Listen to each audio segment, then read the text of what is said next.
Bom, pessoal, então gostaria de chamar os nossos e as nossas palestrantes para compor a mesa.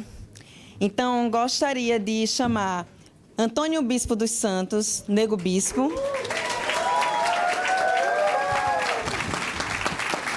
Seja bem-vindo. Gostaria de chamar Tinia Shakiti. Seja bem-vinda. Gostaria de chamar Ieda Leal.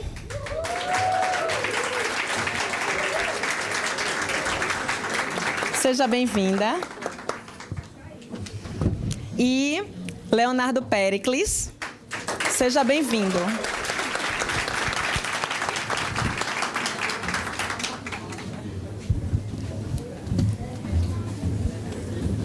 Pode sentar.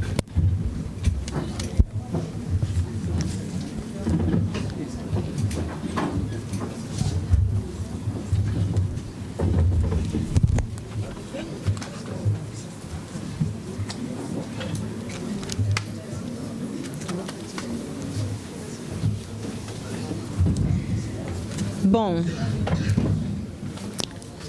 gostaria de passar a fala, primeiramente, para o Antônio Bispo dos Santos, Nego Bispo, que formou-se pelos ensinamentos de mestras e mestres de ofício do Quilombo, Saco Curtume, em São João do Piauí. É autor de artigos, poemas e de livros. A política e militância está na sua formação quilombola. Então, a salva de palmas para Nego Bispo.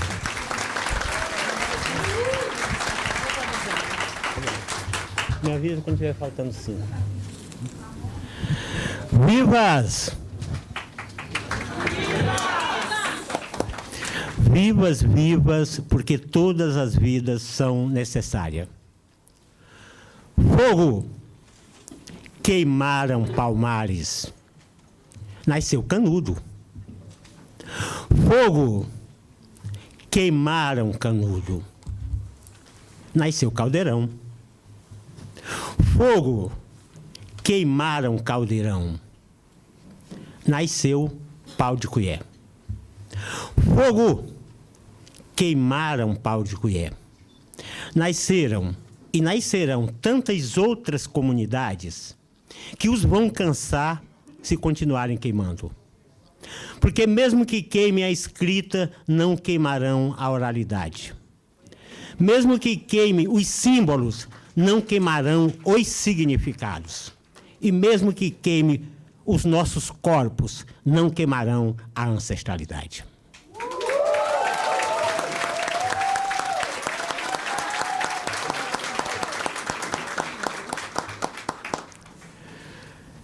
Eu quero agradecer a todas as forças que se fizeram necessárias para que esse encontro esteja acontecendo, mas quero pedir licença a todos vocês de agradecer uma confluência, uma irmandade que eu estou cultivando há algum momento e eu tive dificuldade de me organizar nessa agenda, mas depois que me disseram que essa pessoa estaria aqui, eu resolvi que a dificuldade não existia mais. Então, sabe, eu quero pedir licença a cumprimentar a mãe Bárbara. É uma pessoa, sabe, que faz parte da minha trajetória. Viva a mãe Bárbara!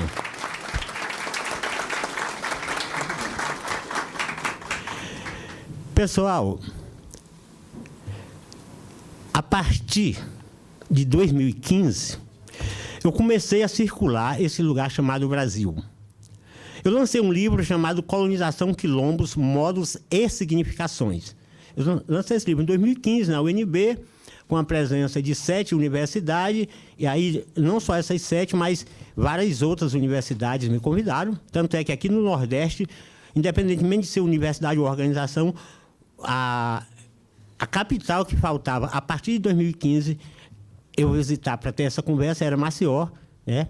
Então, estamos fechando o Nordeste. O Sul, falta Paraná. Sudeste, falta... nenhum estado fechou o Sudeste. Então, o Nordeste fechou hoje. Centro-Oeste falta alguns, mas é para dizer que, a partir de 2015, nós temos circulado vários lugares e o nosso livro ele está em todas as universidades públicas no Brasil, em PDF, porque ele é um livro independente, eu mando imprimir e vendo, aí às vezes esqueço de guardar o dinheiro, né? Na hora de imprimir de novo é igual agora, está faltando, não tem... mas já fiz o orçamento, antes de julho ele vai circular de novo, né? Mas é isso. Mas aí, pessoal, nesses debates, eu tenho escutado muita coisa, eu tenho dito que são as perguntas que ensinam. As respostas não é quem ensina. Quem ensina são as perguntas. E são várias perguntas que têm me ajudado a reeditar meus comportamentos.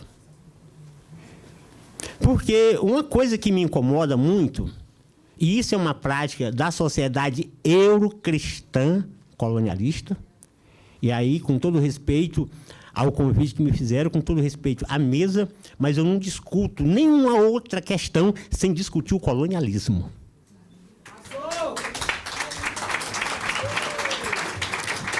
O colonialismo é a matriz de todas as mazelas que nós enfrentamos no mundo.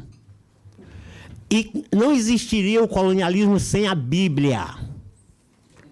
O manifesto do colonialismo é a Bíblia, a partir de Gênesis. Tem gente que não gosta quando eu falo, mas não fui eu que escrevi. Então, eu acho que dá para negociar. Bom, e aí, a dizer isso, eu compreendo que os nossos pensamentos funcionam muito diferente.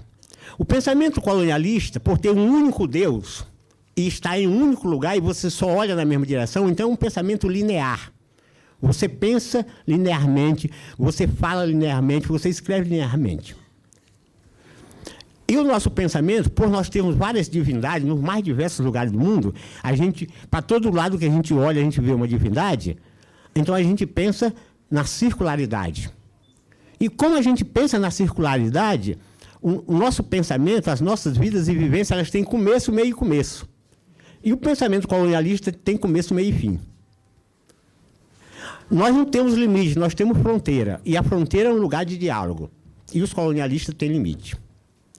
Então, o racismo é um elemento do colonialismo, como o machismo, como várias outras questões, como até a luta de classe. A luta de classe também é um elemento colonialista.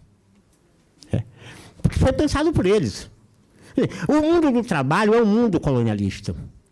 Onde é que nasce o trabalho? Lá em Gênesis, de novo. Quando Deus, Jeová, diz, porque tu pecaste, porque tu comeste o fruto proibido, tu haverás, a terra está amaldiçoada por tua causa. Pronto, então primeiro amaldiçoa a terra. Todas as ervas serão daninhas, então tudo que nasce na terra naturalmente também está amaldiçoado.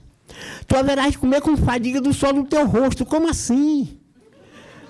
Pô, se as frutas estão aí, se os peixes estão no rio, se as frutas estão nas árvores, se as folhas estão nas árvores, as raízes estão nas árvores, tudo é comestível, por que eu vou ter que trabalhar? Então o trabalho é castigo. As ervas são daninhas. Esse negócio das ervas são daninas está inclusive nas ciências agrárias. Você pode perguntar a um agrônomo que aquela planta que não foi ele que plantou, ele chama de erva daninha. O cara planta capim, no meio do capim nasce um pé de umbu, nada mais gostoso do que a fruta do umbu. Aí o umbu passa a ser erva daninha porque não foi ele que plantou. Que doideira. Né? Mas, enfim, eu estou dizendo isso porque eu vivo na roça. Então, eu entendo um pouco de roça. Mas eu estou falando isso também porque eu atuei no movimento sindical. Eu atuei no partido. Então, eu falo de vivência, eu falo de cadeira. Eu não falo do que eu li, eu quase nem leio. Eu falo do que eu vi, do que eu ouvi, sabe? Do que eu vivenciei. Aí eu quero dizer agora da minha satisfação ao pessoal do sindicato. Em 95, eu estava na estrutura sindical de trabalhadores rurais.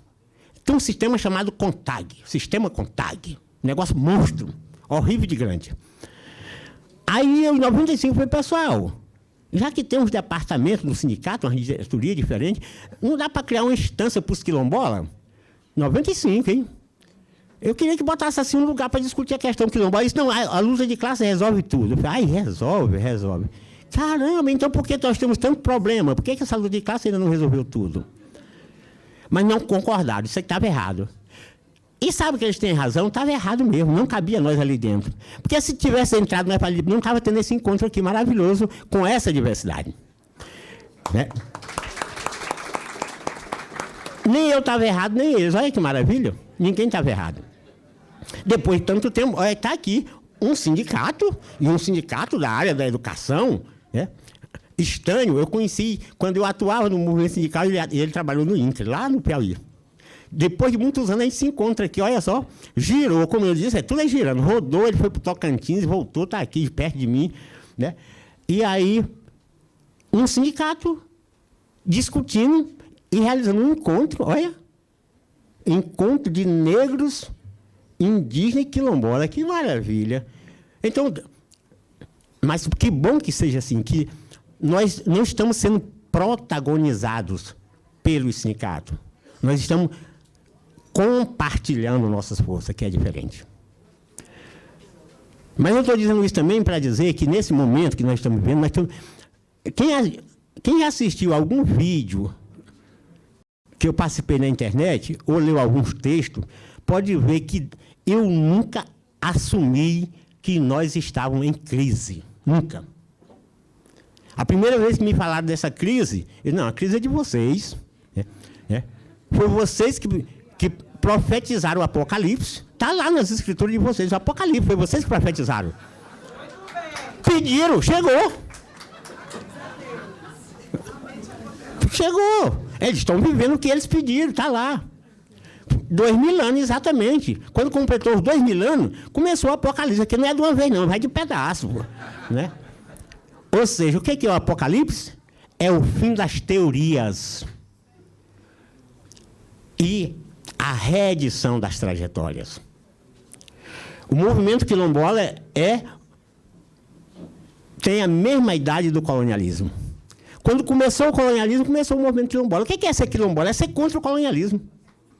É simples assim. Nós nunca quisemos governar os colonialistas. Nós só não aceitamos que eles nos governem. Aí tem um monte de gente aí nessa academia, que eu tenho encontrado, diz, não, o Nego Bispo está falando besteira. Não precisa discutir contra colonialismo, basta discutir a decolonialidade. A decolonialidade resolve tudo. Eu pergunto, aonde foi que resolveu a decolonialidade? Me diga aí um lugar que a decolonialidade fez um movimento tão grande que resolveu as questões do povo. Não tem. Porque a decolonialidade é uma teoria, não é uma trajetória. E nós estamos vivendo agora o momento das trajetórias, o momento das cosmologias. Com a gente diferente, a gente faz, fala, depois escreve. Eles escrevem, falam e escrevem de novo. A gente tem memória. Eles têm arquivo. O mundo das escrituras é o mundo dos arquivos. Então, eles não têm memória. Devia cortar o pescoço e botar um livro no lugar da cabeça. E sair por aí andando com um livro de Karl Marx. Aliás, por falar em Karl Marx, cadê esse menino, hein? Estou com saudade de Karl Marx.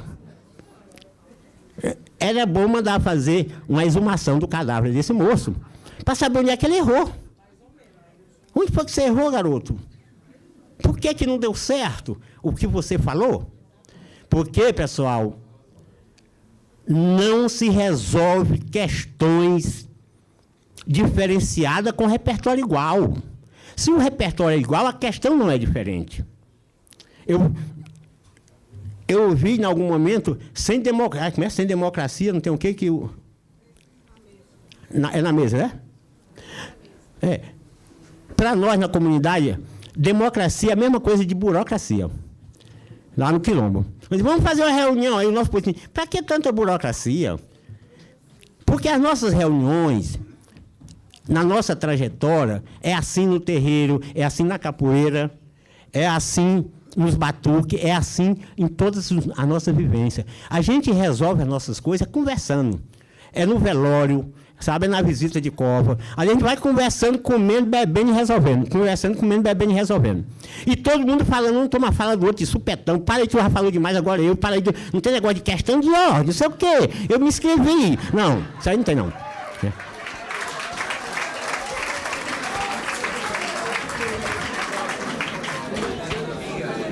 Então, é só para concluir dizendo: democracia é a ditadura da maioria sobre a minoria. Se democracia resolvesse alguma coisa, não precisava de arma.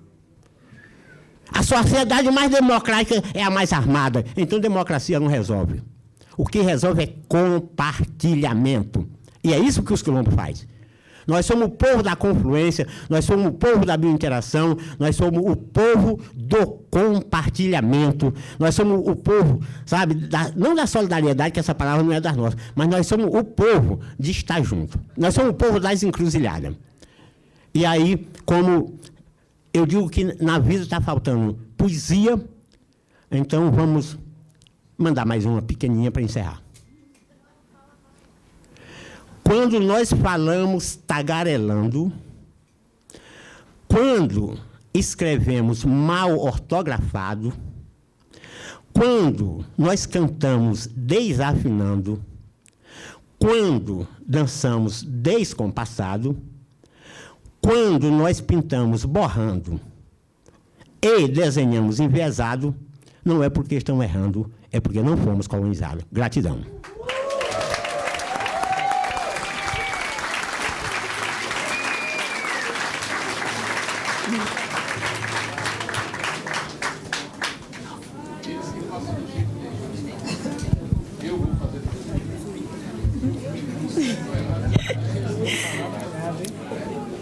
Gostaria agora de agradecer ao Nego Bispo pela fala e passar o microfone para Tiniá Chaquiti, ativista e coordenadora do movimento indígena Povo Funiô, educadora popular com ênfase na formação indígena, representante das comunidades indígenas alagoanas e da Associação Caruazu Inhapi Alagoas.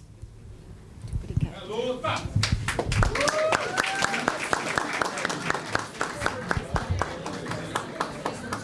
Boa noite, parentes, todos. Eu gostaria de iniciar a fala com o nosso companheiro, puxando um pouquinho da fala de cada pessoa que se pronunciou aqui, tá certo? Meu nome é Tiniá, mas esse não é o meu único nome, porque o meu espírito, o meu corpo, ele é feito da parte de várias etnias diferentes, não só indígenas, como também do povo afro. Porque essa terra do Brasil, ela era dos povos originários muito antes de qualquer invasor aqui chegar. E quando os nossos irmãos afros aqui chegaram, foram relegados à mesma condição de que nós, donos da terra. Donos da terra, por quê? Porque os nossos irmãos afros, como nós, têm o respeito por quem é a verdadeira mãe. A verdadeira mãe. E a verdadeira mãe é aquela que nos alimenta. A verdadeira mãe é essa mãe terra, planeta Terra.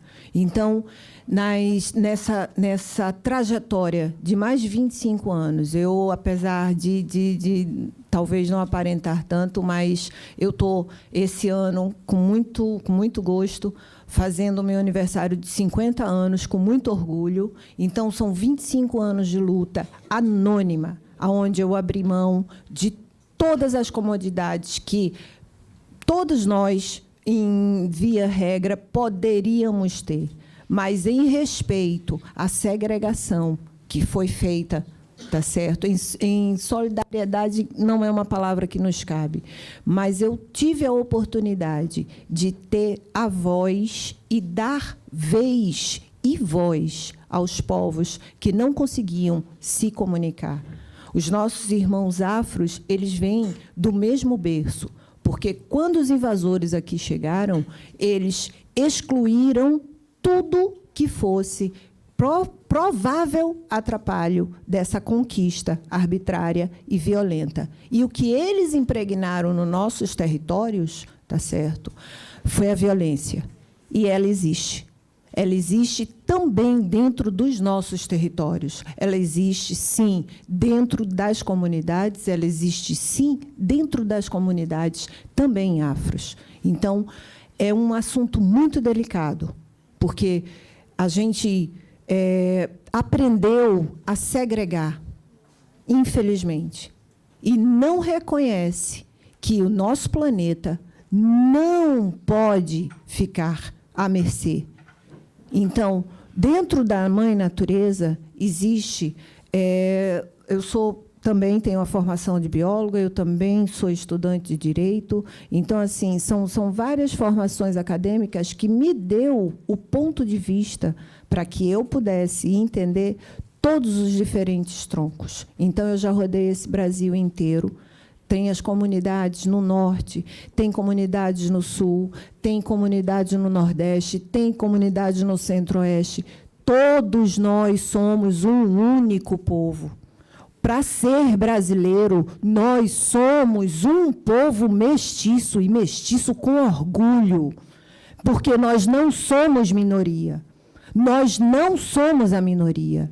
É um erro que está incutindo a nós. Nós podemos estar à mercê do que seriam os nossos direitos, do nosso usufruto, do usufruto do nosso trabalho, de todos nós, de maneira acadêmica, de maneira técnica, de maneira informal, de maneira artística, todos os nichos. E é preciso que a nossa juventude ela comece a perceber que não é com separatividade que a gente vai ter acesso ou vai conquistar o que nos foi tirado há tanto tempo, de tantas formas possíveis e imagináveis. Então, é preciso que nós nos reconheçamos como irmãos, verdadeiros irmãos. Eu vejo dentro da luta, com todo o respeito a todas as pessoas que têm de coração puro a luta, a garra, a disposição, que se desdobra, que faz o impossível para que a gente continue. Mas muitos de nós não tiveram a oportunidade de estar aqui, de estar vivo, de estar podendo falar, porque perderam suas vidas, foram assassinadas, foram estupradas, foram violentados. E isso continua. E isso, infelizmente, continua. Então, é preciso que a sociedade brasileira entenda quem é a verdadeira sociedade brasileira. A sociedade brasileira é os povos originários. Nós somos oriundos de um único tronco. Quando os invasores aqui chegaram, nós éramos mais de 5 milhões e nós falávamos uma só língua, o tupi, e éramos distribuídos em todo o território. Quando os invasores chegaram, trouxeram a nossa irmandade afro e eles foram acolhidos pelos nossos parentes. Por quê? Porque eles também tinham sido roubados da sua própria terra e fizeram daqui, desse território, também a terra amada, a terra querida. Então, é com muito respeito, é com muita honra, é com muita dignidade que eu crio os meus filhos, não só os que eu pari, mas todas as crianças que passaram na nossa trajetória, para que eles reconheçam que a nossa grande mãe precisa de ajuda. Então, quando nós somos violentados, nós também estamos violentando o nosso sustento. Nós todos precisamos de água, nós todos precisamos de terra, nós todos precisamos de acesso aos recursos. Então, todos somos responsáveis por essa mudança. E isso tem que começar do menor para o maior. Então, nós somos a maioria e somos relegados a ser minoria. Somos excluídos. E isso não pode mais existir. Se você é brasileiro, se você nasceu no território brasileiro, se você está no território brasileiro, é preciso que a gente reconheça a magnitude do que é ser brasileiro. Ser brasileiro é ensinar para quem lá atrás cometeu grandes atrocidades e grandes erros. Então, eu gostaria imensamente de agradecer e dizer que, através do Aiçu, ou seja, do amor, o amor pela Mãe Terra, o amor pelo nosso irmão, o amor por todas as etnias. Quando eu falo etnia, eu falo do povo afro, eu falo do povo quilombola, eu falo dos ribeirinhos, eu falo de todos os excluídos. Chega, somos nós que temos que fazer a diferença, e eu sei que cada um de nós que aqui está realmente faz a diferença. Todo mundo se importa em aqui estar. E eu fico assim, numa situação muito delicada, porque o movimento indígena ele foi segregado a não existir, porque nem a língua do português nós tivemos o direito de aprender. Não íamos para a escola, porque quando a gente chegava na escola do branco, o próprio era quem fazia, as próprias crianças eram quem fazia esse processo de segregação, de discriminação. Então, assim, infelizmente, as nossas comunidades, todas, ainda levam esse resquício. Hoje, mundialmente, o número populacional das mulheres é superior. Então, é mais do que na hora de que a gente reconheça essa importância e essa liderança das mães, mulheres, todas, de todos os gêneros. Aqui, quando eu falo mulheres em todos os gêneros, mas eu estou falando da maternidade, da criação, da responsabilidade, porque somos nós que cuidamos das crianças, somos nós que cuidamos dos idosos. Eu tenho todo o respeito ao ser masculino, mas dentro das nossas aldeias, muitas vezes, nós não temos voz. E isso não significa que nós não somos pessoas com liderança, com capacidade. Muito pelo contrário. Então, é preciso que os nossos irmãos também se unam. Não existe... cada cultura, cada povo tem a sua fala, tem a sua vestimenta, tem os seus hábitos, mas é preciso que a gente reconheça que o nosso berço é um só. Então, eu fico imensamente feliz de ver essa diversidade, de a gente ver a oralidade, da gente ver o técnico, da gente ver a academia abraçando de verdade quem realmente precisa ter voz e ter vez. Um outro detalhe que é muitíssimo importante, o movimento, como eu posso falar, meu Deus, a liderança de que a nossa juventude precisa, porque lembrem-se, pais, mães, tias, avós, afilhados, madrinhas, as nossas crianças são o nosso futuro. E eu fiquei aqui em êxtase, porque eu vi, dentro do nosso toré, eu vi as crianças sendo o registro, fazendo a diferença. Dentro das danças afros, também exercendo o que nós somos. E é isso que a gente precisa, ter coragem. Não era para eu estar viva. Não era para eu estar viva. Tá certo? Agora, no finalzinho do ano passado, eu sofri mais um atentado. Mas há um movimento dentro do nosso país e é preciso que a gente abrace, que a gente tenha coragem de dizer o que é que está errado, quem está errado, aonde está errado. Então, eu, indo de encontro ao que a nossa academia costuma pregar, gente, eu digo, meus irmãos, minhas irmãs, meus parentes, minhas parentes, nós somos a maioria e nós temos que fazer isso valer.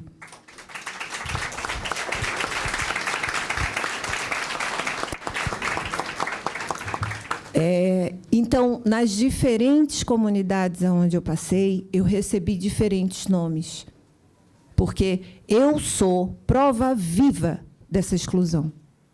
Então, sou Siriani, sou Aini, sou Tiniá, sou Shakti, sou Anne, sou Cristiane.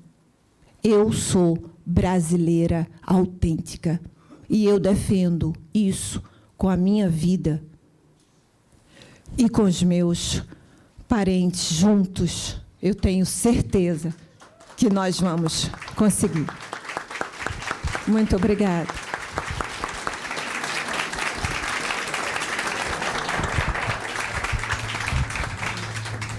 Secretária de Combate ao Racismo do CNTE e coordenadora nacional do Centro de Referência Negra, Lélia Gonzalez.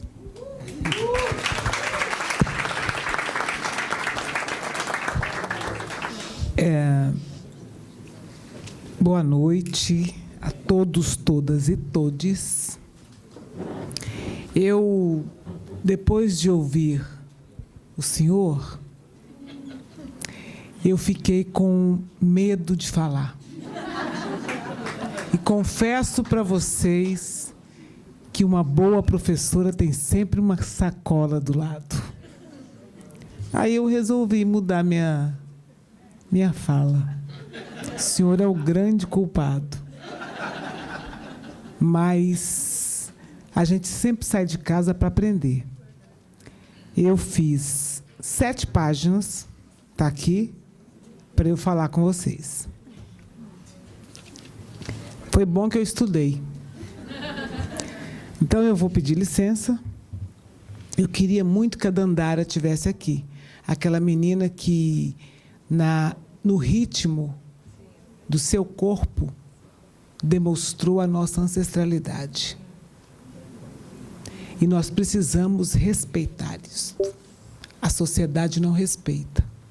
Muitos de nós aqui acham bonito. Aquilo não é só bonito. Aquilo é memória viva de quem eu sou. Então, gente, aquela menina, ela precisa ser incentivada a querer ser a dona do mundo. E isso me deixou absolutamente à vontade. Então, já vou levantar. Como uma boa professora, eu tenho 58 anos e sou mãe de 4 meninas. Não parece. Podem ficar à vontade. E eu não tenho problema nenhum de não parecer. Mas eu pari 3 e ganhei uma. E depois, minha filha me deu a minha neta, que chama Luara. E hoje eu estou aqui, numa terra em que me remete a grandes possibilidades de resistência. Eu até nem sei, a gente fica tão emocionada que eu esqueço de agradecer ao Estânio, um dos grandes responsáveis pela minha entrada aqui para falar com vocês. E eu fico imaginando se o Estânio ou qualquer outro homem negro nesse espaço não pode se tornar um vereador, um deputado, um prefeito, um governador, um presidente da República e, por que não, um coordenador do Sinasef. Eu estou dizendo essas coisas porque o Léo já é o nosso candidato à presidência da República. Nessa toada, eu acho que presidente da República tem que ser uma mulher. Então, eu me candidato também. É nessa ousadia, e depois de escutar esse senhor, que eu não vou ler essas páginas. Está escrito aqui um monte de coisa. Que racismo é crime, que a gente tem que pegar firme e pesado, que nós não podemos abrir mão das nossas tradições, que faz mal, que democracia não rima, que é de uma hipocrisia nos servirmos das mesmas coisas que nos matam. Então, a radicalidade está na participação viva de vocês, em todos os espaços. Eu cheguei aqui hoje e eu quero agradecer. Eu nem sei onde é que ele está. Eu estou sem óculos, então eu não vou enxergar. Mas eu pedi para alguém me ajudar a tirar uma foto. Ele falou que não podia. E eu falei, não pode? Aí ele me deu um presente. Ele me deu o Wesley. Um homem negro surdo, porque assim eu falei, então eu vou fazer a foto. Quando eu fiz a foto, ele saiu na mesma foto que eu. E aí eu fotografei e observei, lógico, que ele é o menino que está se comunicando na língua de sinais que muitos de vocês não sabem. Eu aprendi na universidade e esqueci. Mas eu acho que a gente precisa fazer o exercício de aprender Libras nesse país. E por isso, Wesley, eu quero te chamar aqui e te dar um livro que chama Cuidadania, construir coletivamente o igual no diferente. Eu estabeleci um diálogo com ele. Fica aqui que eu vou aqui. Agora é assim, nós vamos para a fotografia. Fica lá, vamos lá. Tem que falar para ele. E cadê o... Tem uma aqui. Tem aonde? Aqui? Ó. E tem um que ele quer que registre aqui, por favor. É para sair na rede. Esse livro chama Cuidadania. O Wesley, ele é um pesquisador. E ele vai fazer ele me contou que ele está organizando um quilombo, se ele poderia utilizar essa palavra quilombo para utilizar na organização dos negros surdos e negras do país. Eu disse para ele, é lógico, a palavra é sua, pode usar. Sim, é isso. E aí, eu estou querendo, me deu vontade de dar esse livro para ele. E a vontade supera qualquer coisa. Assim, ninguém ganha da gente. Agora eu vou passar por aqui, vou ficar do lado de cá. Eu só tenho mais uns 10 minutos, né? Então, aqui, mais uns 10 minutos. Vou passar, então eu vou ali para frente, que fica mais fácil para mim. Com licença, vocês que estão aí na mesa, muito obrigada pelo convite. A mesa, em nome de não sei quem, aquelas coisas todas, já falaram isso até o suficiente. Eu não quero dizer para vocês quantas vidas cabem nessa conversa. Cuidar é verbo coletivo. E aí, eu quero trazer uma coisa para vocês aqui. Tem no meu celular ali que eu acho que eu vou conseguir ler. Mas eu quero trazer o poema de Cristiane Sobral.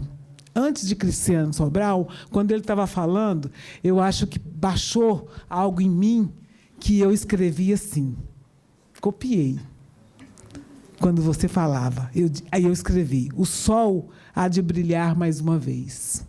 A luz há de chegar aos corações. O mal será queimado, a semente. O amor será eterno novamente. Eu me deu a vontade, depois que eu escrevi, depois que eu li, deu a vontade de fazer isso. Mas mais do que isso, pega meu celular aí, vamos ver se eu consigo. É esse aqui. Aí, ele continuou falando, né? Dando aula para vocês e eu achando que não era para mim. Eu fui lá e quis abrir, depois de saudar a mesa, né? Fazer aquelas coisas todas, eu quis abrir com este poema que eu acho que vocês deveriam ler. Assim, Cristiane Sobral, não vou mais lavar os pratos. Aí ela diz assim, depois de tanto tempo juntos, aprendi a separar meu tênis do seu sapato, minha gaveta de suas gravatas, meu perfume do seu cheiro, minha tela de sua moldura. Sendo assim, não lavo mais nada. E olho a sujeira no fundo do copo. Sempre chega o momento de sacudir, de investir, de traduzir. Não lavo mais os pratos.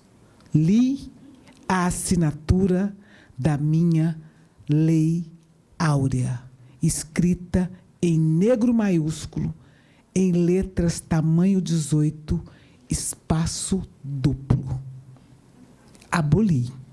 Não lavo mais os pratos. Quero travessas de prata, cozinha de luxo e joias de ouro. Ouro legítimo. Está decretada a lei áurea. Ok? Ok.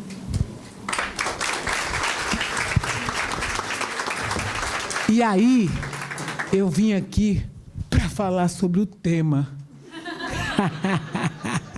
Mas o tema é isto.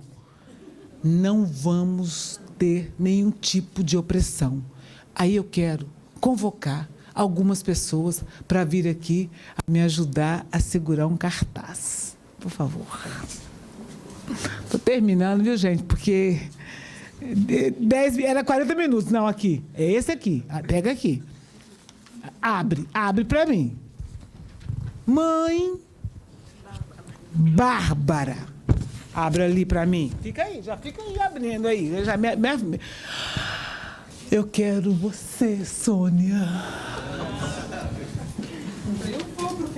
Por favor, eu quero você. Vamos lá, Sônia. Tem mais um. Ai. Vem. Sempre acredita em homens que têm barba, viu, gente? Então, aqui, Estânio, por favor, saia dessa mesa e vem aqui. Eu preciso de uma jovem. Jovem aqui, né? Venha, jovem. Cadê a jovem que falou eu? Venha. Não, mas tem que vir. A juventude sua está meio falsificada. Eu sou jovem. Bora aqui. Isso. E essa aqui é para Dandara, tá? Essa camiseta. Quem vai entregar para mim? Para Dandara vai entregar. Aquela menina. Vai, abre ali. Essa é a última ali. Então, eu vim organizada para dizer para vocês exatamente tudo isso que eu falei. Aqui, é bom ter uma mala cheia de coisa, né, gente? E se poder é bom, negra também quer poder. Francia Márquez, primeira vice-presidenta negra da Colômbia da América do Sul. É mole? Não. E ela está sabendo, e nós também, que não é fácil. Então, vocês podem seguir Francia Márquez lá no Instagram, curta e manda mensagens para ela. Estamos com você, porque também tem tentado tirar as nossas vidas. Aí, eu chego aqui, nesse momento espetacular, 2020, nós resgatamos da casa de um professor universitário uma mulher que viveu quase 40 anos presa em regime de escravidão. Esse povo devia estar preso, porque ele colocou a família, roubou dessa mulher a vida dela. Então, ele tem que ser símbolo da gente. Então, Madalena Gordiano é uma mulher negra libertada após 38 anos do trabalho análogo à escravidão. Aí, lá no Sul, pegaram poucos, né? Uns 400, 200 pessoas, sei lá quantas, trabalhando na escravidão. Para além da multa que esse povo deveria levar, precisa fazer a restituição do trabalho e precisa tomar a propriedade deles e dizer que agora aqueles 200 é que serão os donos do local. Portanto, a Madalena, ela é símbolo. E o Ministério Público do Trabalho tem feito um trabalho. Mas a gente não pode concordar que uma mulher que vive 38 anos num trabalho escravo numa casa, se ninguém entrou lá e não viu. Então, para mim, tem que estar preso as pessoas que cometeram e aqueles que foram lá e foram cúmplices. Porque ela não foi empregada doméstica ou escrava só de quem morava ali. Então, portanto, a gente precisa, de fato, mudar a sociedade. Aí eu estou reclamando, cadê o Marcos, né? Lélia Gonzalez. Ela disse para a gente várias frases, mas ela disse uma coisa: nós precisamos nos organizar. O movimento negro não vai em lugar nenhum se não estiver organizado. E a organização... Que tipo de organização? A nossa... que é diferente, né, gente? A circularidade, sim, mas ela era, para além de tudo isso, ela compreendia perfeitamente quem ela era. Todas as críticas. Ela foi uma mulher que fazia 80 anos hoje, mas está aqui. Mas aí, olha aqui, Black Power e Black Power. Certo? Quem é esse homem aqui? Renato, vereador. Quiseram caçá-lo. A cidade respondeu: deputado estadual. mas querem continuar caçando. E aí ele diz assim, é melhor vocês se acostumarem. Ou, aliás, nós não iremos embora. Está aqui. Lélia e Renato. O cabelo diz tudo, gente. Viu? Diz tudo. Ou não diz nada, né? Aí nós temos uma pessoa que falou, por que vocês ficam querendo falar de mim se vocês têm Lélia Gonzalez? Olha aqui, Angela Davis, segurando o quê? Uma bandeira do Movimento Negro Unificado. É porque ela entendeu que é um movimento importante, mas ela disse uma coisa importante para a gente. É necessário a gente começar a discutir o que é desencarcerar o mundo. É colocar os negros fora do encarceramento que não dá vida, que tira a vida das pessoas, que mata as pessoas, que mata os nossos dentro das cadeias, inclusive alguns que nem sabem por que estão lá. Aí ela disse isso para a gente. E ela perguntou, como é que vocês fazem a defesa pessoal? Quem é que faz defesa pessoal aqui? Ah, entendeu? Que se a gente tivesse aprendido a defesa pessoal, esses caras machistas não estariam tão brilhantemente nos aniquilando. Eu não estou falando de arma, eu estou falando de violência corporal. Você... né? Mulher faz isso? Faz. A mulher utiliza isto? Não. Nós temos que aprender. Tem um filme, estou concluindo. Tem um filme, alguma coisa dessa cena, que tem um senhor negro e ele está careca, e aí ele começa a ter cabelos. Aí alguém vem aqui. Alguém diz para ele assim que quer tocar no cabelo dele. E aí vai pegar no cabelo, ele faz vários momentos de capoeira para tirar a gente. Eu estou falando isso porque o cara vem te oprimir, você tem que saber sair dessa história. Porque não tem a força. Tem algumas coisas que não tem jeito. Aí a gente corre. Mas quando não corre, a gente tem que aprender a nos livrar do cara, e é na capoeira.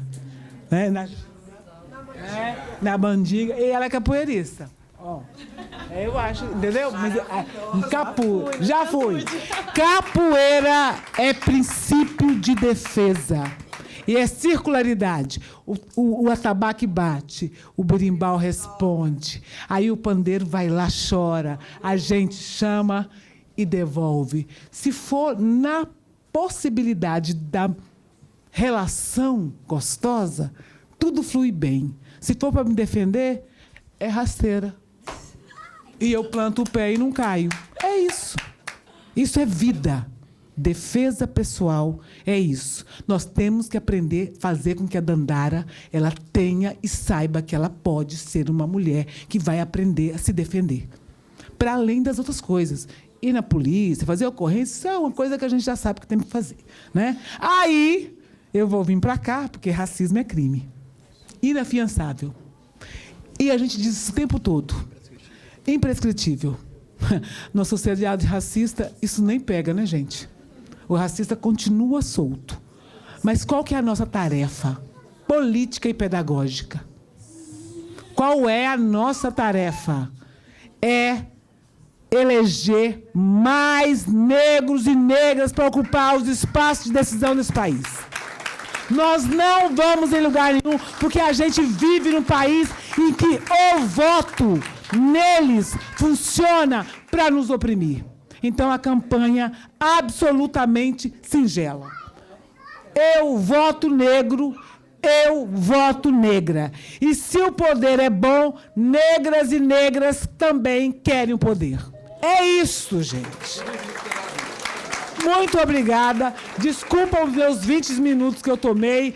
O povo já está chamando para lá. Devolvam os meus cartazes que vai voltar para minha bolsa. Porque se Se eu mais uma vez encontrar... Ah, tá. Vamos fazer uma foto. A foto. Se eu encontrar mais uma pessoa que palestra como esse homem, eu vou tirar alguma outra coisa da minha bolsa. Né? Olha lá, gente. Isso. Bora lá. Olha a foto. Agora vamos fazer uma melhor. Vamos fazer uma gravação. E se poder é bom... A negra também quer poder. Então, vou ensaiar. Eu falo, se poder é bom, vocês falam, negro também quer poder. Aí eu repito assim, e se poder é bom? Aí vocês falam, negra, tá bom?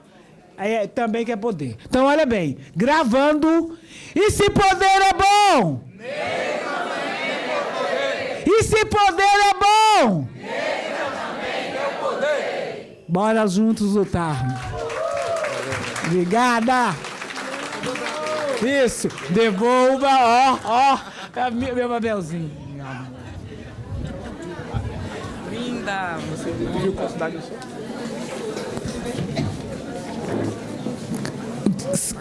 Bom? Bento Gonçalves. Eita, ixi, gente. Ó, devolvendo tudo.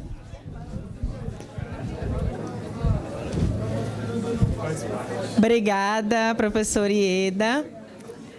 E eu gostaria de passar a fala para o nosso último palestrante da noite, Leonardo Péricles, presidente nacional da Unidade Popular UP.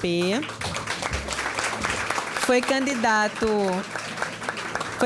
à presidência da República em 2022, morador de periferia e da ocupação Eliana Silva, integrante do movimento de lutas nos bairros, vilas e favelas, MLB.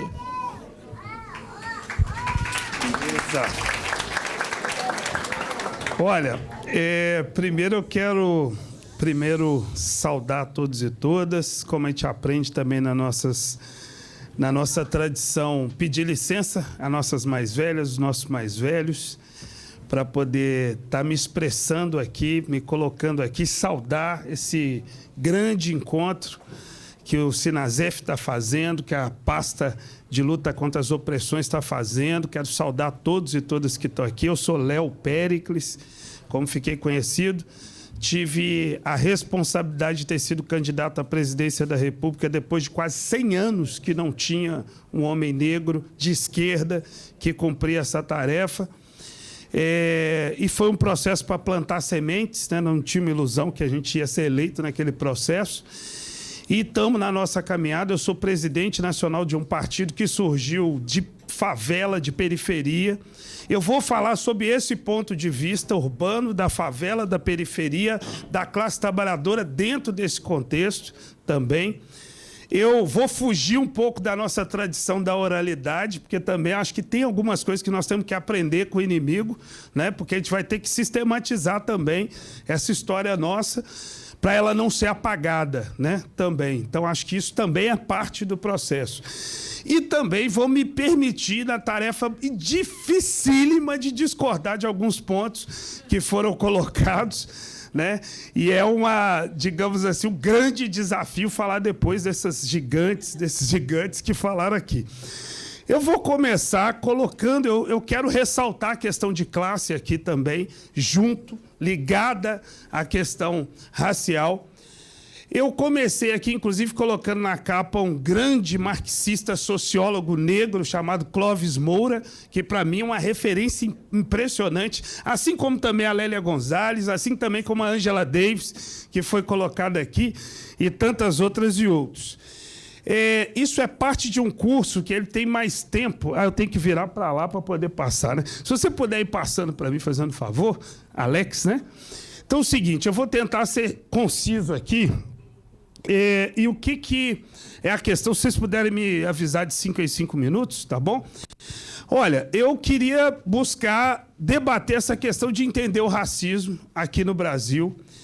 E eu acho que, para entender ele, tem que entender um pouco das nossas origens, né? Do que virou esse Brasil, como que chegou nisso que deu, né? Deu no que deu, por quê? Eu acho que a gente precisa falar disso. e pensar o que sustenta o racismo até os dias atuais, né?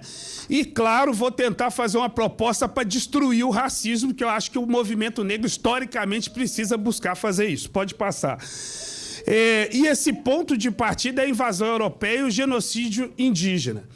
Nós estamos diante de um dos maiores, ou talvez o maior genocídio da história do mundo, que foi isso que aconteceu contra os povos indígenas nas Américas, e em especial aqui no Brasil.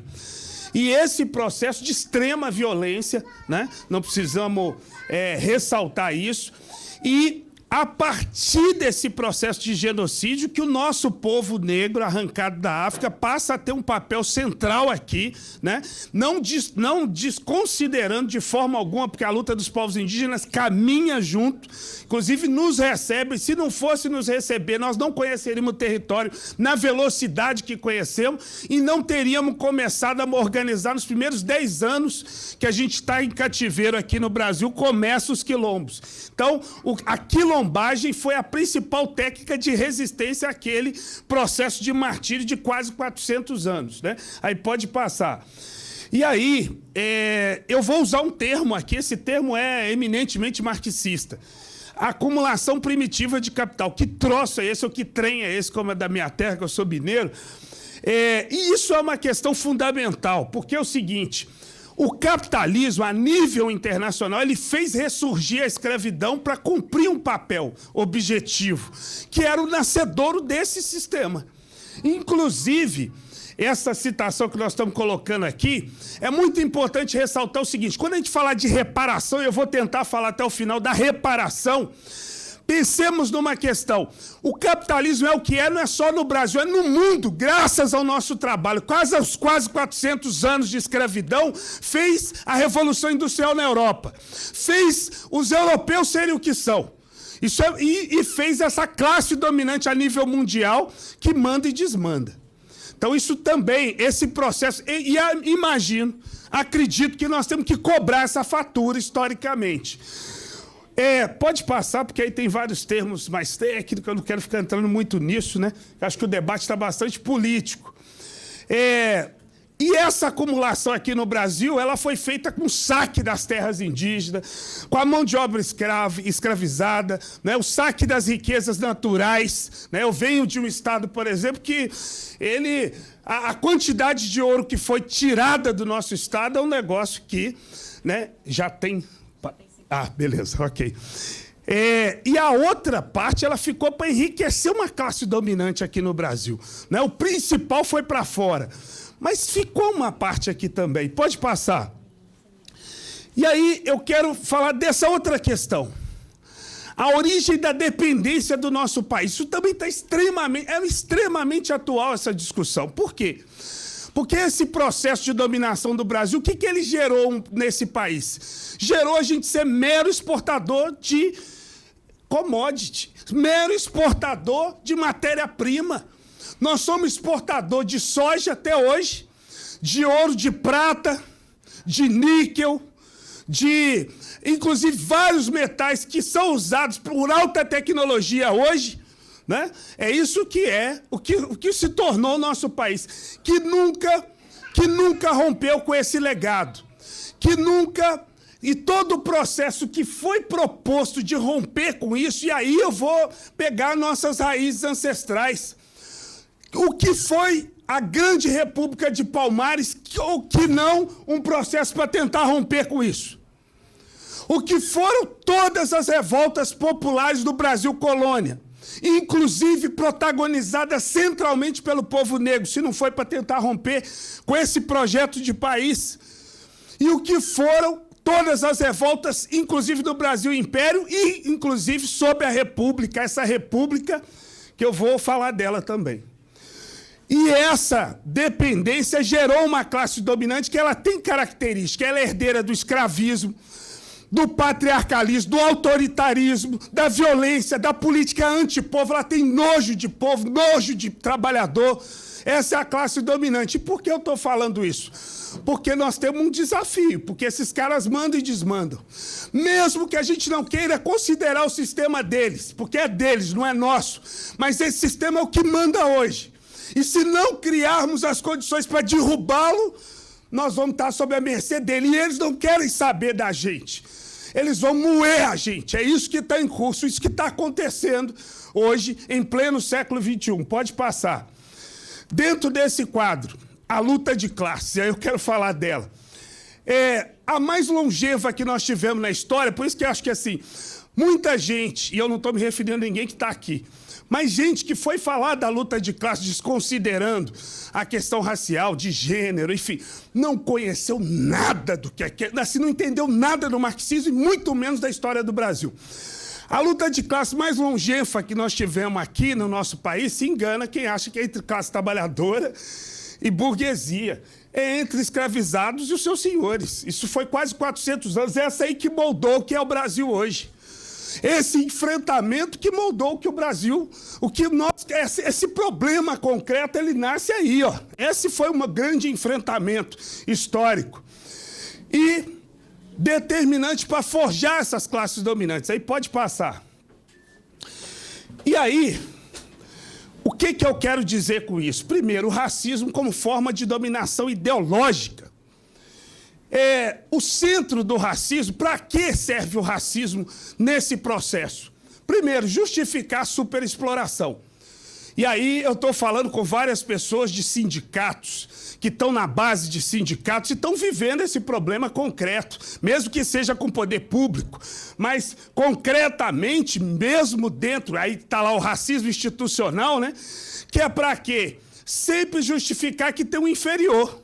E ter esse inferior justifica explorar mais, ganhar mais, trabalhar mais em cima. E outra, a naturalização da opressão. Um encontro desse é fundamental, por quê? Porque ele faz a discussão contrária. Porque nós somos educados que a gente caga na entrada e caga na saída, ou não é? Nós somos educados que nós somos inferior, nós somos educados que nós somos fortes, então nós temos que ser trabalho braçal. Esse negócio de estudar não serve para nós, ou não é? Como nós somos educados, historicamente? E isso vai pesar profundamente no nosso dia a dia. Mesmo quando a gente resolve romper, mas ali você está carregando o tempo inteiro, mesmo que hoje boa parte desses racistas não tenha coragem de falar isso, mas olha para você e pensam nisso, e você sabe que eles estão pensando assim. Então isso é muito sério. Outra questão, por isso nós não podemos pensar o racismo separado da estrutura capitalista. Aí que eu quero... O racismo tem um objetivo, manter o sistema capitalista. Manter a opressão e a exploração. E a exploração, a opressão garantindo a exploração. E aí, essa ligação aqui eu acho muito importante, porque lembre-se que os traficantes de escravos, eles eram financiados por bancos ingleses e esses se transformaram em ricos comerciantes, donos de terra da colônia, ricos fazendeiros, e eram sócios de grandes empreendimentos industriais na Europa, aqui, enfim, e estão aí, mandando e desmandando na nossa sociedade hoje. Se você pegar os sobrenomes de boa parte das famílias que vão estar 500 anos atrás senhores de escravos, e lembre-se que quem tinha status na sociedade é quanto mais escravizado tivesse. Se você pegar esses sobrenomes e colocar hoje, você vai ver essa turma aqui, mandando e desmandando no Brasil. Pode passar. Lembrar disso aqui, ó, esse detalhe, a abolição. Olha, eu sou de um setor que acho que isso aí foi importantíssimo, claro. Por quê? Porque foi fruto de luta. Não foi por causa que a princesa foi lá e assinou, teve luta. Nós tivemos no Brasil um processo insurrecional, principalmente na reta final. Se a gente começar a estudar a partir de 1790, 1800, no Brasil, começa a estourar a insurreição de 2 em 2 anos, em especial na Bahia, mas a coisa depois começa a desenvolver para o resto do Brasil. As condições que a princesa Isabel assinou é porque se ela não tivesse assinado a Lei Áurea, se tacaria fogo no Brasil, porque é isso que estava em curso. Mas tem uma questão. Ela foi formal e não acompanhada de direitos. E aí entra um outro detalhe, a mais longeva das Américas, e entra um outro detalhe, a República, que vem um pouquinho depois. 1888, 89, já veio a República. Que república foi essa? Me assusta quando eu vejo gente de esquerda falar que é republicano, porque essa república que nós temos, ela foi fundada por esses senhores de escravo, que se tornaram republicanos na noite para o dia, diga-se de passagem, e mantiveram e fizeram essa república para que nós não fizéssemos uma república popular no Brasil. O movimento articulado e mais organizado na sociedade nesse período da abolição era o movimento negro. Também se esquecem permanentemente pelo racismo colocado nesse campo e retratam os abolicionistas brancos que tiveram sua importância. Mas os centrais eram radicalíssimos e eram negros, como era Luiz Gama, como foi Esperança Garcia, como foi Maria Filipa, como foram tantas e tantos nós, porque esses foram reais abolicionistas. E nós precisamos lembrar permanentemente desses irmãos e irmãs, e que essa luta está inconclusa, porque essa república que está aí, nós agora tivemos que lutar para manter a base dessa democracia, porque estava em curso um processo de fascistização que aí, não esqueçamos de ligar permanentemente não só o capitalismo, mas o colonialismo, como muito bem foi colocado, e o fascismo também, porque ele tem característica altamente racista, e caso esse governo fascista tivesse tido êxito de novo, a nossa situação poderia ser muito mais grave do que a que a gente está vivendo atualmente. Lembrar também que todo esse processo foi feito mantendo a manutenção permanente das Forças Armadas, das polícias, do aparato jurídico e a legislação. E eu estou falando isso porque as Forças Armadas, é muito importante a gente avaliar sobre elas. Como elas foram forjadas no Brasil, centralmente reprimindo as revoltas populares, em especial o Quilombo. As polícias militares nasceram para ser força auxiliar disso. E nunca teve revisão dessa ação. Aí chega no período, no século XX, as duas ditaduras que aconteceram, em especial de 64 a 85, aprimora isso. E nunca teve revisão de nenhuma ação organizada por esse. E veja que as Forças Armadas falharam no objetivo central dela. Porque, teoricamente, elas são para combater o inimigo externo. Elas mataram mais brasileiro do que externo. Então, isso já deu errado. E nós precisamos debater isso. Tem tudo a ver com o nosso cotidiano. Pode passar, que eu quero chegar nas políticas principais. Os dias atuais, a herança dessa escravidão, né? Primeiro, eu quero afirmar que o capitalismo se utiliza do racismo como instrumento de dominação ideológica. Assim como se utilizou do colonialismo e se utiliza do neocolonialismo, que está aí, hoje, também, em pleno século XXI, para sua manutenção, inclusive, em escala internacional. Aí entra uma avaliação, o liberalismo e o reformismo. É aquele setor que busca acabar com o racismo apenas com apelo moral. Se a gente constranger o racista, e só na nossa representatividade nós podemos vencer o racismo. Olha, a nossa representatividade é muito importante. Ver uma Maju apresentando um jornal é uma coisa maravilhosa. Ver nosso povo negro participando das propagandas é um negócio maravilhoso.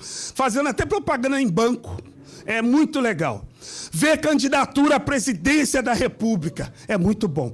Mas lembremos, nós temos que continuar tendo muitos dos nossos fazendo isso, mas lembremos, só isso não vai resolver. Nós precisamos ir além. Além das nossas representações, além da gente estar sendo visto, mas como é que nós vamos fazer para a gente ser visto de forma permanente? Para que aquele racista não se apresente mais, que não tenha mais espaço e seja obrigado a não se apresentar. Como é que nós vamos fazer isso? Trocando uma ideia? É possível convencer o fascista? É possível sentar com o Bolsonaro e falar, por favor, deixe de ser fascista? Generais, por favor, larguem essa ideologia. Isso é ruim para a humanidade. Fascista, racista, colonialista, parem com isso. É possível, gente, a gente fazer isso? Nós precisamos refletir profundamente sobre isso. E aí entra uma questão. Nós precisamos propor acabar com a causa central também. Nós não podemos ficar só... O embate ao racismo permanente. O tempo inteiro nós temos que fazer esse embate, mas entender que tem que ir mais longe. Senão nós não vamos resolver o problema. E nós temos que nos propor resolver o problema. Possibilidade real existe? Olha, nós tivemos o melhor governo da história do Brasil. Eu falei isso a minha campanha inteira. Governo desse território aqui de Zumbi da Andara dos Palmares, porque nesse governo não existia fome, não existia miséria, não existia exploração de um ser humano sobre o outro. Isso foi possível. Em condições de cativeiro, de cerco muito piores do que a que a gente vive hoje. Eles conseguiram fazer isso. Nosso povo já provou isso. Isso é possível. E aí pode passar. Algumas questões, essa ideia de mito da democracia racial, enfim, foi falado muito de democracia aqui. Então, nós precisamos superar também isso. E aí entra o seguinte: o que a gente vê também é muita gente que acredita que, aliando-se com esses ricos, aquele negócio, vou traduzir isso no Congresso Nacional, tem que se juntar com o Centrão. Se não fizer isso, não tem jeito de governar. E aí eu quero traduzir a luta contra o racismo desse contexto, na política também. Se a gente se continuar tendo como única alternativa se juntar com esse inimigo que tem essa história aí, os ricos aqui no Brasil, que mandam na maioria dos partidos de direita, a representação da direita, o que é a direita concretamente? Os partidos que representam os interesses dos ricos. Esses partidos têm a base disso aí que eu falei. Então, não tem menor condição da gente se aliar, mas isso está entranhado na política nacional. Pode passar para terminar. Aí entra a pauta, que meu tempo aqui se esgotou. Olha, nós precisamos falar de reparação. E eu estou dando nome para algumas coisas da reparação. Reparação para o povo negro no Brasil é ter terra. Não adianta não mexer estruturalmente na terra no Brasil, ou seja, o Brasil urge uma profunda reforma agrária popular, que jamais aconteceu nesse país, e o principal beneficiado somos nós, negros e negras, porque nós nunca tivemos. Lembre-se da Lei de Terras de 1850. Ela tirou a terra 38 anos antes da abolição, já não foi possível a gente ter terra, porque ela passou a ser comercializada, não tínhamos dinheiro, nós éramos escravizados. A partir dali, entra o processo nosso. Isso precisa mexer nisso. Profundamente na educação, na saúde, no trabalho, no meio ambiente e na memória, verdade e justiça. Eu quero conectar isso para terminar. Eu falei das ditaduras e falei do processo da escravidão. Nós precisamos contar a história a partir dos de baixo. Nós estamos num país da impunidade. Um país que nunca aplicou nenhuma, isso aqui, ó, justiça de transição. Isso nunca foi aplicado. O que é isso? Ao final de ditaduras, historicamente no mundo, se coloca aqueles que praticaram crime em nome do Estado no banco dos réus para ser julgado. Graças a nunca ter julgado nenhum desses torturadores, que a nossa juventude negra e nosso povo está sendo massacrado nas periferias, porque permanece a impunidade. Portanto, nós precisamos mexer nisso. E aí eu quero terminar com mexendo no torturador mais atual que nós estamos lembrando na nossa cabeça, chamado Bolsonaro. Aquela luta sem anistia, lembra? Dia 9, depois da tentativa de golpe, o povo foi para a rua cantar isso. Nós temos que traduzir isso. Nós, povo negro, somos mais interessados em punir o Bolsonaro, porque a partir dele abre-se uma janela para punir os racistas nesse Brasil, os fascistas, os assassinos, torturadores, aqueles que massacram o nosso povo. Isso não pode ficar em vão.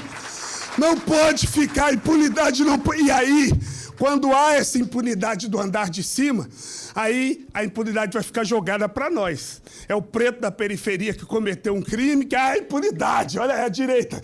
É o Brasil da impunidade, enquanto o central que tem que ser punido não acontece nada. Então nós precisamos refletir sobre isso. E por fim, pode passar a nossa luta. Outra. Pode passar também, que não vai dar tempo de falar disso, mas ali eu digo uma questão. Eu não acredito de negro no topo. Eu não acho que nós temos que lutar para os negros e para o topo. Nós temos que lutar para implodir o topo. Isso que acho que é a tarefa central nossa. Esse topo é racista, é da classe dominante, é contra a gente. Nós temos que implodir esse topo. E sou daqueles que consideram, aí eu vou lançar um desafio aqui, me apresentem um país nas Américas que os negros, em seu conjunto, têm melhores condições de vida do que Cuba. Só me falem um. Isso só acontece lá, as condições melhores de vida, e aí, pesquise. Estamos abertos para esse debate. Lá, só acontece. Vocês viram os médicos cubanos que vieram para cá? O ódio que despertou na classe dominante? Por quê? Porque é tudo preto. Entendeu? Os doutores, os pós-doc, que dão a aula, são negros e negras. É isso. Aí isso despertou o ódio. Porque está perfeito? É claro que não. O socialismo é só uma etapa.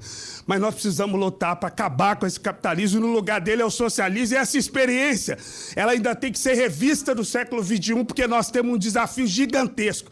E esse socialismo aqui no Brasil, ele é extremamente negro, ele é mulher, LGBTQIA+, ele é indígena, é da classe trabalhadora brasileira.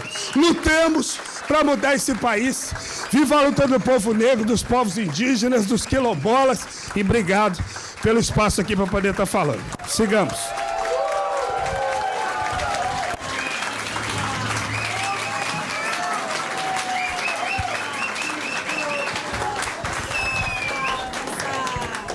Gente, tá bom o debate, tá maravilhoso, né? Queria só dar um aviso aqui para vocês, para os papais, para as mamães, vovós e titias, que nossas crianças do Sinazefinho, né? Porque só lembrando que a gente fez questão de pensar numa construção de um evento que incluísse também não só o presente, mas o futuro. E principalmente pensando nas mulheres, que são a maioria das cuidadoras, né? A questão do cuidado foi colocada aqui pela Ieda, e é importante que a gente não se esqueça que o cuidado também é político. E como o nosso querido aqui já colocou, quem cuida, em sua maioria, gratuitamente, são mulheres. E agora nós não vamos mais trabalhar de graça, nós vamos pagando as monitoras para que as mulheres possam trabalhar, vir para o evento, aliás, né? Porque os brancos que estão aqui, todos são doutores às custas de uma mulher preta que cuidava dos filhos deles, e por isso eles puderam ser maioria hoje na diretoria do sindicato. E agora, até tem mulheres pretas aqui, mas elas estão no sindicato, no Sinazefinho, mas elas estão sendo remuneradas, recebendo o horário noturno. E por isso, por respeito a essas trabalhadoras, a gente queria informar vocês que só lembrar que o Sinazefinho vai funcionar até as 22h30. Foi o máximo que a gente conseguiu esticar, para também não complicar a vinda para casa dessas trabalhadoras. Lembrando que elas vão ter o transporte garantido pelo evento para chegar em casa com segurança, como toda mulher deve ser tratada. Obrigada. Não querendo ser chata, mas assim, só informando que às 22h30 o Sinazefinho vai, né, devolver nossas crianças para os seus respectivos responsáveis. Obrigada, gente. Obrigada, Cati. Então, pessoal, depois dessas falas maravilhosas que a gente teve a oportunidade, né, de escutar aqui, eu vou passar para que os palestrantes possam fazer suas considerações finais, 1 minuto para cada um, para que a gente possa seguir para o encerramento. Gostaria, então, de passar primeiro para o Nego Bispo. Mais uma vez, vivas. Então, pessoal, eu quero só dizer, mais uma vez, que a minha referência são os quilombos. E os quilombos, Zumbi, para mim, não é referência. Palmares já existia antes de Zumbi e continuou existindo depois de Zumbi, porque Palmares não acabou. Zumbi é muito importante em Palmares, mas não é mais importante do que nenhum dos demais. Então, está na hora de acabar com esse personalismo, com essa personificação. Então, quando eu renunciei do movimento sindical, não foi por achar que o movimento sindical era ruim. É porque eu achei que um movimento só não dá conta de tudo. Então, como um movimento só não dá conta de tudo, quanto mais movimento, melhor. Nenhum quilombo é igual ao outro. E quanto mais diferente nós formos, melhor. Então, estou dizendo isso para dizer que a nossa referência são os quilombos, nós respeitamos as aldeias, mas nós acreditamos que, no dia que os quilombos perderem o medo das favelas, porque esse medo é plantado, no dia que as favelas confiarem nos quilombos, porque essa desconfiança também é plantada, e no dia que os quilombos e as favelas se encontrarem com as aldeias, literalmente falando, o asfalto vai derreter. Essa é a mensagem. E essa mensagem agora vai chegar da maneira que eu mais gosto, que é em poesia. Essa poesia está musicada por Lázaro Matumbi, um grande amigo nosso, né? É uma poesia que eu fiz para o povo da Maré e para nós, que diz o seguinte: caminhando pelos penhascos, atingimos o equilíbrio das planícies. Nadando contra as marés, atingimos a força dos mares. Edificando nos lamaçais, atingimos a firmeza dos lageiros. Habitando nos rincões, atingimos a proximidade da redondeza. Nós somos o começo, o meio e o começo. Existiremos sempre, sorrindo nas tristezas para festejar a vinda das alegrias. Nossa trajetória nos move, nossa ancestralidade nos guia. Muito obrigado.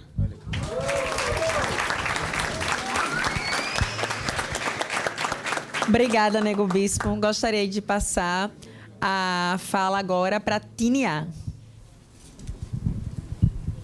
Bem, gente, depois de tantos depoimentos verdadeiros e de coração, eu acredito que nós, unidos, aldeias, negros, quilombolas, ribeirinhos, toda a nossa população brasileira, a gente pode jogar na cara desse planeta, tá certo? Como é que a gente constrói uma sociedade com diversidade, com respeito, com integridade e, principalmente, com muita coragem, porque depende de cada um de nós. Todo dia, de você olhar o seu irmão, não importa se ele é índio, não importa se ele é negro, não importa se ele é ribeirinho. Todos nós temos responsabilidade, e a nossa maior responsabilidade hoje é ter um planeta para sobreviver. Porque sem água, sem terra, sem os recursos que a Mãe Natureza nos dá, não existe absolutamente nada. Então, é preciso que nós aprendamos com os nossos ancestrais, ancestrais dos povos originários, ancestrais dos povos africanos, ancestrais, aqueles que souberam fazer o caminho para que a gente aqui esteja. Então, a mudança depende de nós e depende no todo dia. Então, meu muitíssimo obrigado, uma ótima noite, um ótimo encontro para nós daqui para frente. É isso que eu tenho a dizer. Obrigada, Tiniá.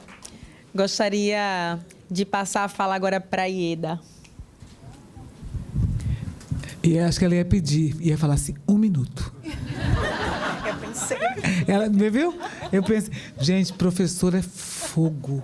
A gente interpreta mentes. O professor Adelino está aí? Adelino, muito obrigada pela sua existência, professor. Ele chegou aqui e ele foi me abraçar, porque quando ele foi candidato, eu fiz um vídeo para ele. E eu acho corajoso demais. E ouvir o Léo é sempre uma boa oportunidade. E ele vai, no crescente, nos apontando os caminhos. Obrigada, Léo. Obrigada mesmo. E a gente sempre deve confiar em um homem que usa barba. Eu quero agradecer as representações. Depois disso, gente, eu te amo. Né? É assim que a gente tem que falar, tem que ter coragem. Né? Eu quero agradecer vocês. Eu me sinto muito acolhida. Todas as vezes que alguém... E você falou bastante aí do que eu era, né, do que eu fui, do que eu ainda estou sendo. Eu já fui dirigente sindical. Hoje eu me licenciei do Sintego, da CUT e da CNTE e estou me organizando na transição do Movimento Negro Unificado, porque hoje eu estou no governo federal, no Ministério da Igualdade Racial. devolvendo aquilo que investiram em mim. Numa situação completamente diferente de tudo que eu já vivi. E eu quero agradecer a acolhida que todos estão tendo comigo e a coragem que todo mundo está admirando. Você é corajosa, mas mulher negra é corajosa. Então, eu quero agradecer, dizer para vocês que, enquanto houver racismo, não haverá democracia. E eu acho que a gente precisa prestar atenção em 2 pessoas dessa mesa. 2 homens que falaram para a gente hoje, que eu achei bacana, alguns ensinamentos. E eu quero dizer que a experiência do Quilombo tem dado para a gente a oportunidade de compreender como é que a gente resiste no país. Agradeço a todas vocês a experiência dos povos originários, dos nossos parentes, dos indígenas. E a gente precisa compreender a vida deles e compreender as nossas vidas.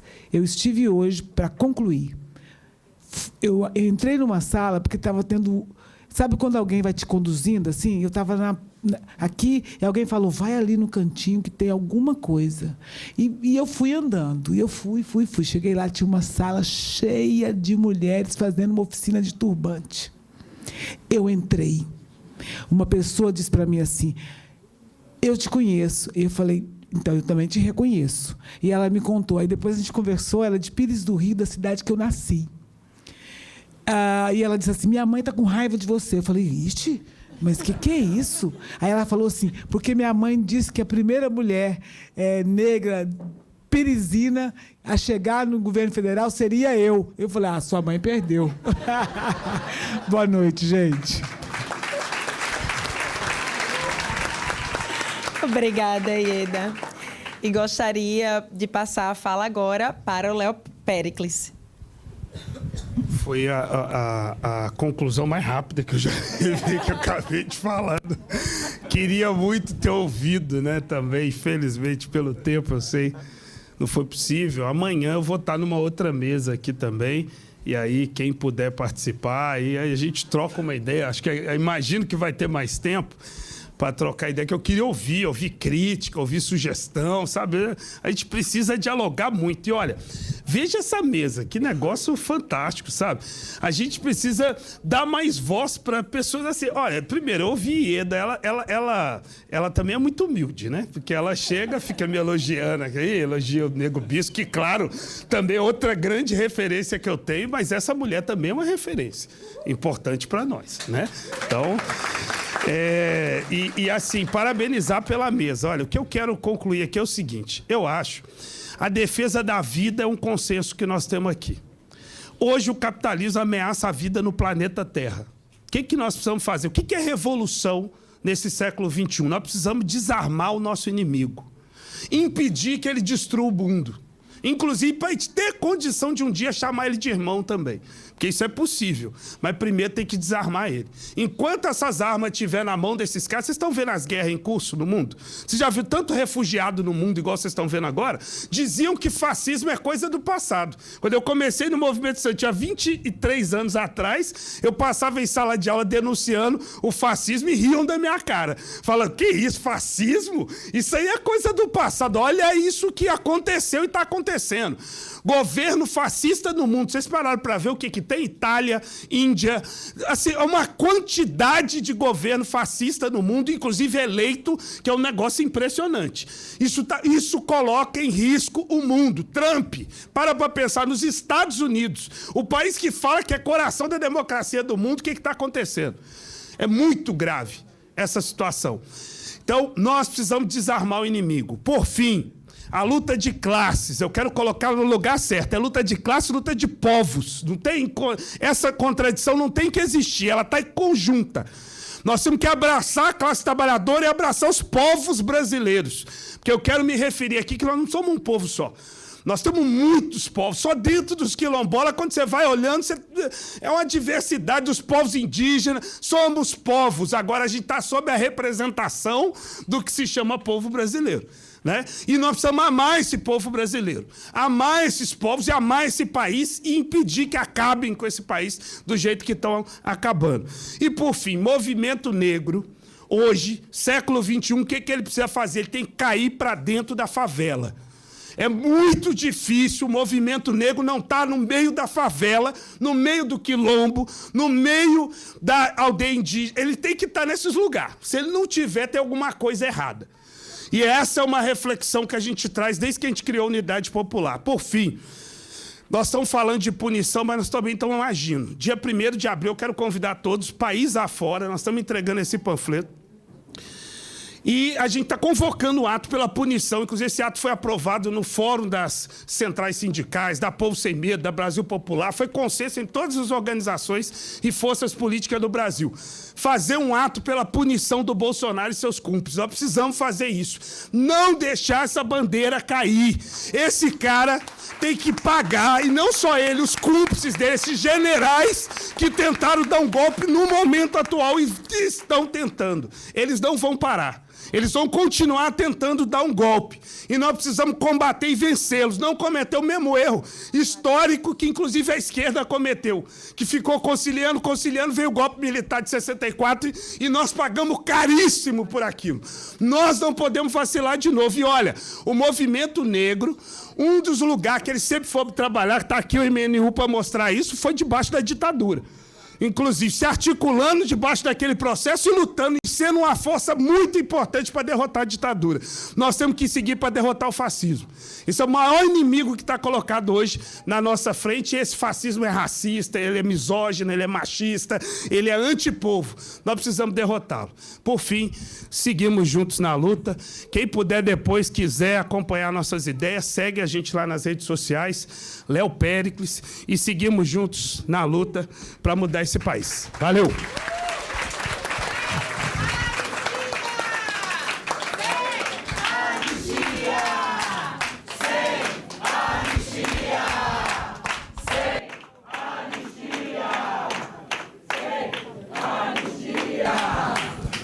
Gostaria de passar a fala para o Estânio, nesse momento.